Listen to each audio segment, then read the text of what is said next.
personne ne se dit « Oh, c'est choquant, c'est incompatible avec la laïcité ». Le réflexe, c'est de se dire « Ce vêtement est discriminant envers les femmes, puisqu'effectivement, c'est uniquement les femmes musulmanes qui le portent et pas les hommes. Ce vêtement est une culpabilisation de leur chevelure dans l'espace public et de leur rapport de séduction avec les hommes, puisqu'effectivement, s'il y avait les hommes et les femmes musulmans et musulmanes qui portaient le voile, peut-être qu'il n'y aurait pas ces débats-là. Et vous voulez vendre quelque chose, et moi, absolument pas, si ce n'est le droit français qui nous régit tous, tous ceux qui nous regardent et tous ceux qui sont ici présents. Oui. Et en fait, je vois absolument pas où est le débat. Je comprends que ça vous dérange, le voile. Je l'entends. Mais je ne vous demande pas de le comprendre, mais de le respecter. Et c'est ça que toutes les femmes qui portent le voile demandent aujourd'hui, c'est juste de le respecter. Alors, bonjour à tous et bienvenue dans ce nouvel opus de Nos croyances à la loupe, un podcast qui décrypte les discours et actualités autour des questions identitaires et religieuses. Ici, il n'y a pas de clash, il n'y a pas de clivage, on analyse et on prend un peu de hauteur sur ces sujets qui sont régulièrement inflammables. Aujourd'hui, je suis avec Hicham, doctorant en sciences des religions. Bonjour Hicham et merci d'être avec nous aujourd'hui. Comment ça va ? Bonjour Louise, ça va très bien et toi? Je vois qu'il y a Kalsoum derrière toi. Oui, toujours la fameuse. Magnifique. Alors, il y en a peut-être encore certains qui ne te connaissent pas. Est-ce que tu peux te représenter en quelques mots pour notre public ? Alors, je suis doctorant en sciences des religions et particulièrement, je travaille beaucoup la question des représentations religieuses chez les jeunes. Et je suis aussi l'auteur de plusieurs ouvrages de vulgarisation, alors soit des sciences des religions, soit de l'islam. Voilà, très rapidement. Bon, merci Hicham, je vois que tu es la personne parfaite pour parler de notre sujet d'aujourd'hui qui est le fameux et si inflammable voile. Alors déjà Hicham, qu'est-ce que le voile ? Est-ce que c'est un simple vêtement ou une véritable obligation ? Et surtout, d'où est-ce que ça vient, ce voile ? Alors déjà, il faut se rendre compte d'une évidence quand on parle de voile, c'est qu'on mobilise ou on utilise un mot français. Quand on parle du voile en général, on a en tête ce qu'on appelle le voile islamique. Et en vérité, quand on passe à la langue arabe, il y a plusieurs termes qui peuvent se traduire par voile. On a d'abord le terme hijab, qui a donné hijab en français, quand on l'a prononcé à la française. Il y a le terme qui est moins connu, qui est khimar ou kimar, et le terme djilbab. Et en fait, ces trois termes renvoient à trois types de voiles différents. Ces trois termes sont dans le Coran. Donc, quand on entend souvent que le voile n'est pas cité dans le Coran, ce n'est pas exact. Mais une chose qui est étonnante, c'est que le mot qu'on utilise habituellement, le mot hijab, pour désigner cet habit qu'on met sur la tête, en vérité, dans le Coran, il ne veut absolument pas dire ça. À chaque fois que le Coran utilise le terme hijab, il parle d'une séparation nette, d'un rideau, parfois dans un sens très abstrait. Par exemple, dans le récit coranique de la naissance de Jésus, il est dit que Marie s'est isolée dans le désert et donc le texte nous dit elle a mis un hijab, elle a mis un voile entre elle et sa famille. Donc en fait, c'est tout simplement pour dire qu'elle s'est complètement isolée. C'est un petit peu comme l'expression idiomatique en français, couper les ponts. Donc il y a aussi d'autres passages dans le Coran qui disent qu'il y a un hijab, donc un voile impénétrable entre le paradis et l'enfer.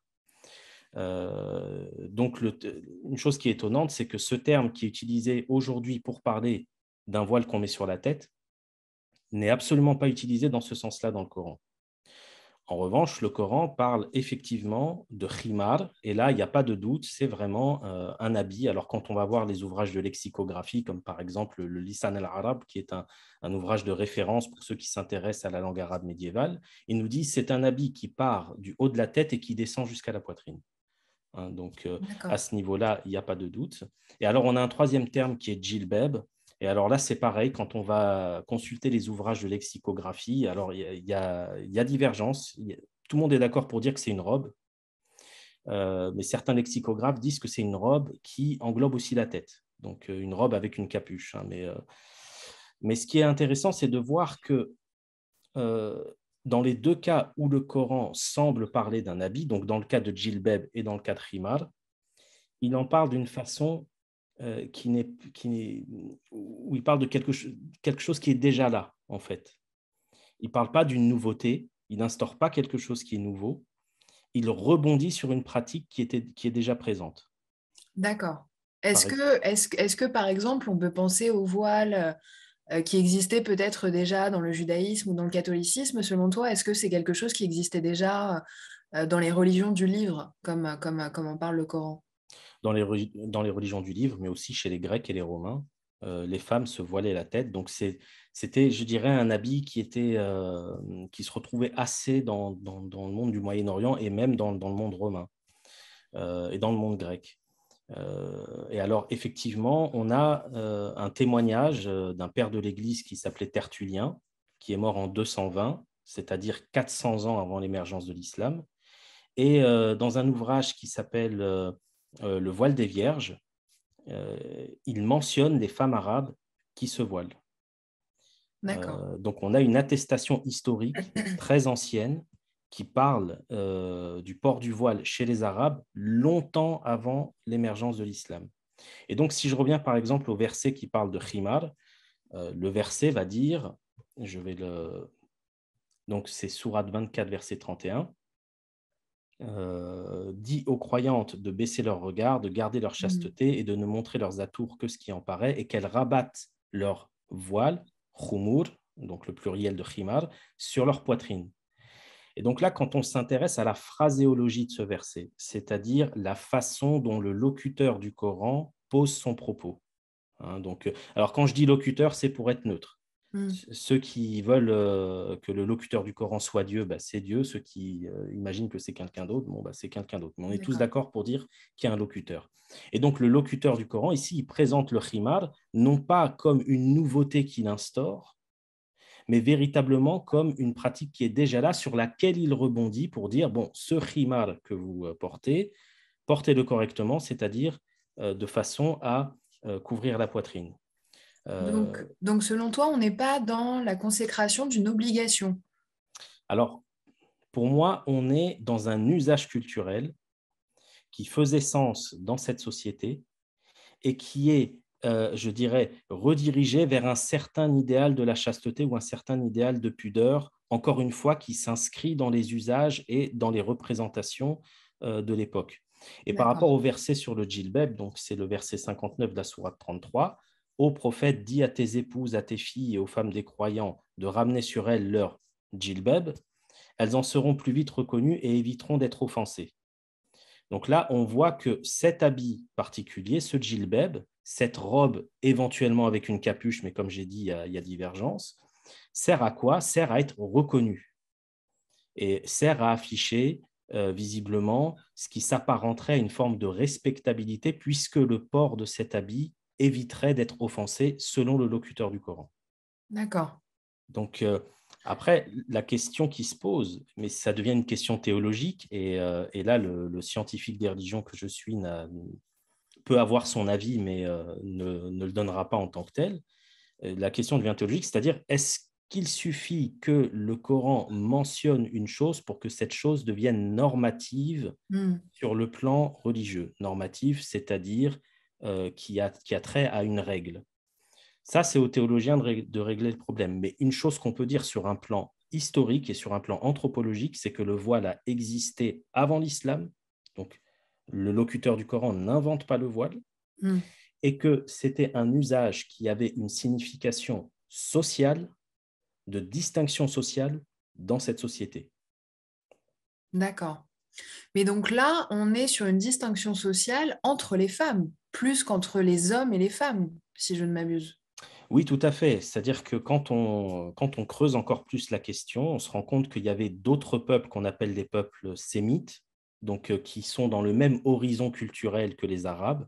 Donc, les peuples sémites, c'est-à-dire alors les plus connus, le peuple juif ou le peuple hébreu, les Arabes. Mais alors, il y avait aussi d'autres peuples, par exemple les Assyriens, dont on a retrouvé un certain nombre de textes, dont des textes de loi, et qui mentionne le voile comme signe de distinction entre la femme libre et la femme esclave. D'accord. Et c'est intéressant parce qu'on a des textes dans la tradition islamique elle-même qui nous disent que les califes certains califes qui ont succédé au prophète après sa mort ont interdit à des femmes esclaves de porter le voile. Et donc là, ça renforce cette idée qu'on a affaire à un habit qui avait un rôle au niveau des représentations collectives à cette époque-là. Et effectivement, ce n'est pas tellement une question de rapport homme-femme, mais plus une question de rapport entre femme libre et femme esclave. La femme libre devant se distinguer de la femme esclave. Ce qu'on avait déjà en Occident, en réalité, entre les courtisanes et les femmes mariées, on va dire, qui avaient, il me semble, chacune des façons de se comporter ou de s'habiller pour qu'on les reconnaisse. Par Oui, exemple, une femme mariée ne se baladait jamais seule, il me semble. oui. Mais écoute, merci Hicham pour cette très bonne introduction du sujet. Mais est-ce que finalement, là, dans ce que tu me dis, est-ce que le voile, c'est pas finalement une représentation du monde comme une autre? Alors certes, peut-être obsolète, mais est-ce que c'est pas, oui, est-ce que c'est pas juste une représentation du monde comme une autre? Bah, je pense que c'est une représentation de certains rapports sociaux qui faisaient sens dans leur société, dans leur société de naissance, mais dont le sens a évolué au fil du temps. Ne Mm. serait-ce que au niveau même du terme qu'on emploie. Le fait que le terme hijab soit devenu majoritaire par rapport à l'autre terme qui est khimar, Mm. ça montre qu'il y a eu ce que les linguistes appellent un glissement sémantique, c'est-à-dire un glissement sur le sens de l'objet dont on parle. Et donc, pour moi, ce qui est intéressant, c'est de voir comment ce glissement a eu lieu, quand, pourquoi. Et on constate effectivement, alors peut-être pour rebondir un petit peu sur la question que tu m'avais posée tout à l'heure, on voit quand même qu'il y a eu une forme de théologisation, c'est-à-dire qu'on a donné une tonalité religieuse à cet habit Mm. assez tôt dans l'histoire de la jurisprudence islamique, hein, ou de la charia, pour utiliser un mot à la mode, mais bon, il faut être toujours très prudent avec ces termes-là. Euh, mais on voit par exemple que dans les textes de jurisprudence islamique classique, il n'est pas permis à une femme de prier, même seule, toute seule, sans son voile. Mm. C'est pour ça qu'il faut nuancer cette idée selon laquelle le voile n'aurait très qu'au rapport homme-femme. Il y a une dimension presque rituelle, en fait, qui est très, très présente. Mais alors, est-ce que justement, on n'a pas dans ce glissement justement dont tu parles, est-ce qu'on n'a pas un glissement de cette distinction entre femmes vers une distinction, même une vraie séparation, puisque c'est ce que veut dire hijab, entre hommes et femmes? Parce que, excuse-moi Hicham, du coup, je me permets de reprendre la grande critique qui est faite sur le voile aujourd'hui, mais est-ce que ce voile, c'est pas la représentation d'un monde dans lequel les hommes et les femmes sont séparés, et surtout un monde dans lequel les femmes sont considérées comme inférieures aux hommes, et ou non respectables si elles ne sont pas voilées, justement. Ben, je pense qu'il faut se rappeler d'une chose, c'est que dans ce qu'on pourrait appeler le monde ancien, donc avant l'émergence de la modernité, la distinction sociale, je veux dire, c'est un fait anthropologique qui est majeur. On se distingue les uns des autres par rapport au statut social, par rapport à la conviction et aussi par rapport au genre ou au sexe, appelons ça comme on veut. Donc, il y a presque une distribution des rôles en fonction, alors en plus, chez les Arabes aussi, en fonction de la tribu à laquelle on appartient. Mm. Donc, mon ascendance détermine aussi ma place dans la société. Donc ça, après, c'est une petite parenthèse, mais c'est ce qui fait que le Coran est extrêmement attentif, ou le locuteur du Coran est extrêmement attentif sur la question des orphelins. D'accord. Parce que c'était une situation extrêmement défavorable, parce que bah, on ne sait pas qui est ton père, donc on ne sait pas à quelle tribu tu Mm. appartiens, donc tu deviens esclave, hein, en quelque sorte. D'accord. Donc il y avait, avant l'émergence de la modernité, l'idée de se distinguer, c'est quelque chose qui est un fait anthropologique majeur. Euh, D'ailleurs, ça n'a pas complètement disparu même de nos jours. C'est-à-dire, on va se distinguer par le type d'habits qu'on porte, hein. Est-ce que ce sont des habits de marque ou Mm. pas? Est-ce que ce sont des habits récents ou démodés, etc.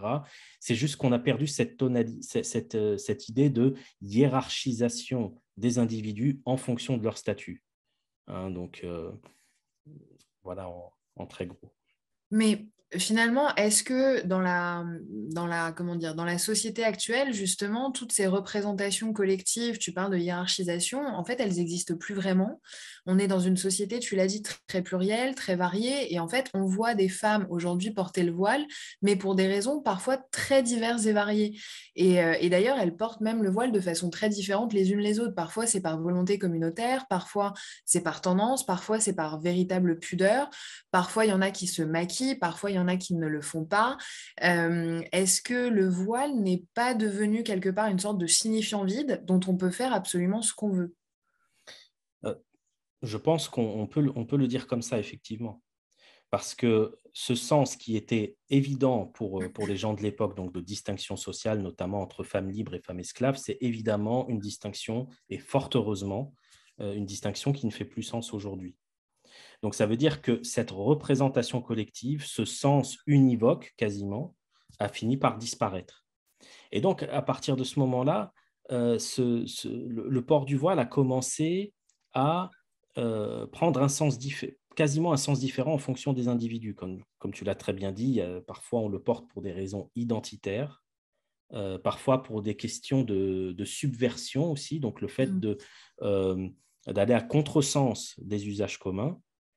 Ça, par exemple, il y a un auteur qui s'appelle François Host qui a écrit un ouvrage qui est Antigone voilée, donc la fameuse pièce de Sophocle qu'il s'est réappropriée. Et en fait, Antigone, ou l'équivalent d'Antigone dans cette pièce, c'est une femme voilée qui, par désir de subvertir les règles de son établissement scolaire, va porter le voile.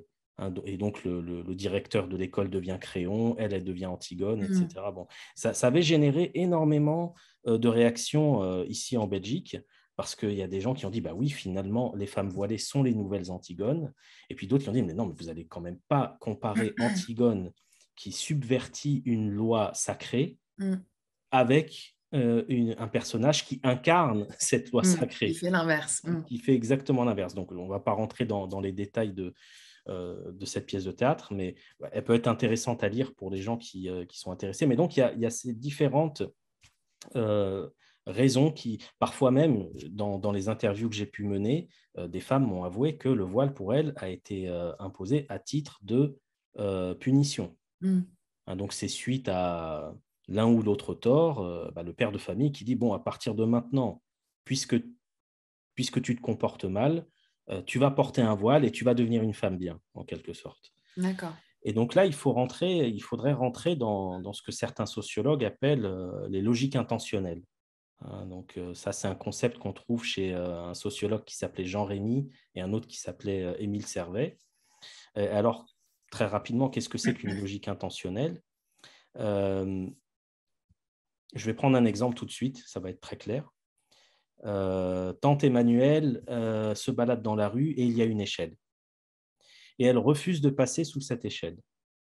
Pourquoi ? Si je pars dans une logique qu'on pourrait dire une logique objective, c'est-à-dire quelque chose qui semble assez évident pour tout le monde, assez consensuel, une logique assez consensuelle, on va se dire elle n'est pas passée sous l'échelle parce que peut-être elle avait peur que l'échelle lui tombe dessus.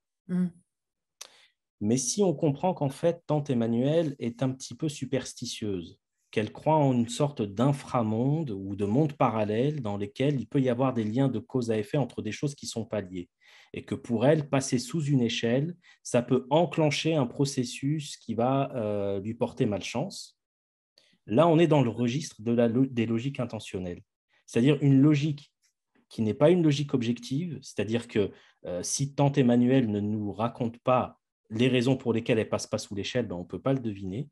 Mais c'est quelque chose qui fait que son action, qui peut parfois sembler assez cryptique, a en fait vraiment une cohérence. Mais une cohérence qui n'a de sens que dans la représentation de la personne à qui on parle. Et donc, je pense que quand on commence à mobiliser ce concept de logique intentionnelle et qu'on essaye de voir quel est le fil conducteur dans la vie d'une femme qui va faire qu'à un moment donné, elle va estimer qu'il faut se couvrir la tête, finalement, on voit des choses qui sont extrêmement diverses.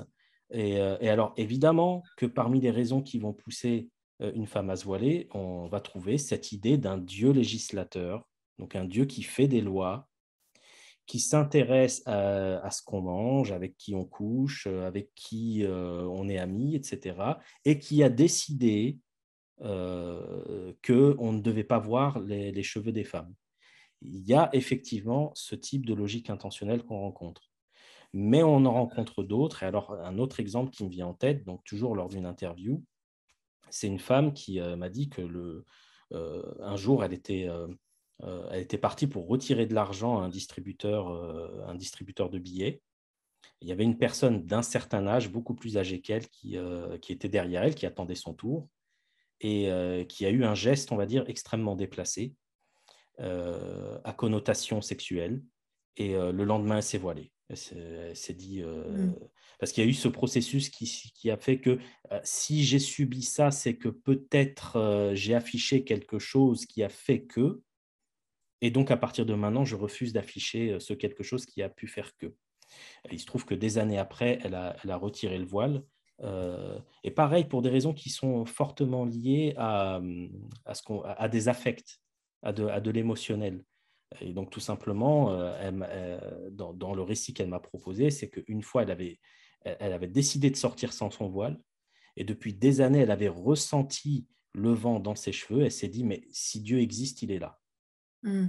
Et ça m'a beaucoup frappé en tant que scientifique des religions, ce témoignage, parce qu'à aucun moment, elle est rentrée dans les détails de qu'est-ce qu'un khimal, qu'est-ce que le hijab, quel verset dit quoi, etc.